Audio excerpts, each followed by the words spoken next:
கேரள மாநிலம் கண்ணூர்ல இருந்து சென்னை நோக்கி வந்த ஆம்னி பேருந்துல ஓட்டுநர் இருக்கைக்கு பின்புறம் வந்து தாய் ஒருவர் தனது 9 வயது மகளுடன் பயணம் செஞ்சிருக்காங்க. அப்போது பாத்தீங்கன்னா பேருந்து ஓட்டுநரான ஞானவேல் தாயுடன் அசந்து தூங்கி கொண்டிருந்த சிறுமியை வெகு நேரமாக கவனித்துக் கொண்டிருந்திருக்காரு.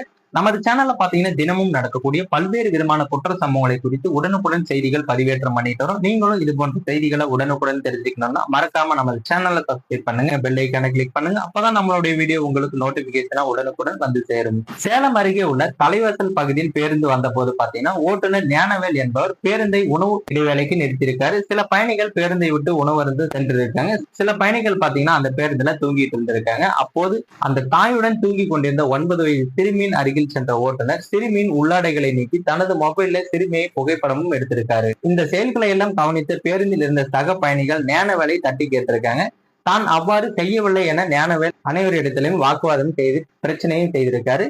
இந்த நிலையில பேருந்து விழுப்புரம் புதிய பேருந்து நிலையத்தை அடைந்ததும் சிறுமியின் தாய் மற்றும் சக பயணிகள் இணைந்து புறநகர் காவல் நிலையத்தில் சிறுமிக்கு நடந்ததை சொல்லி புகாரும் கொடுத்திருக்காங்க. புகாரை பெற்ற போலீசார் பாத்தீங்கன்னா பேருந்து ஓட்டுநர் சிறுமியின் தாய் மற்றும் சில பயணிகளை விழுப்புரம் அனைத்து மகளிர் காவல் நிலையத்துக்கு அழைத்து சென்று அவர்களிடம் விசாரணை மேற்கொண்டிருக்காங்க. தொடர்ந்து நடத்தப்பட்ட இந்த விசாரணையில ஞானவேல் சிறுமியை ஆபாசமாக படம் எடுத்தது உறுதியும் செய்யப்பட்டிருக்காங்க. இதையடுத்து ஞானவேலை கைது செய்த போலீசார் அவர் மீது போக்சோ சட்டத்தின் வழக்கு பதிவு செய்து நீதிமன்றத்தில் ஆஜர்படுத்தப்பட்டு சிறையிலும் அடைச்சிருக்காங்க. சிறுமிக்கு நடந்த இந்த சம்பவம் பேருந்துல பயணித்த பயணிகள் மற்றும் விழுப்புரம் மக்களிடையே அதிர்ச்சியை ஏற்படுத்தியிருக்கு. இந்த நிலையில பாத்தீங்கன்னா ஞானவேலின் ஓட்டுநர் உரிமம் ரத்து செய்து அவர் மீது கடும் நடவடிக்கை எடுக்க வேண்டும் எனவும் பெற்றோர்கள் போலீசாருக்கு அறிவுறுத்தியிருக்காங்க.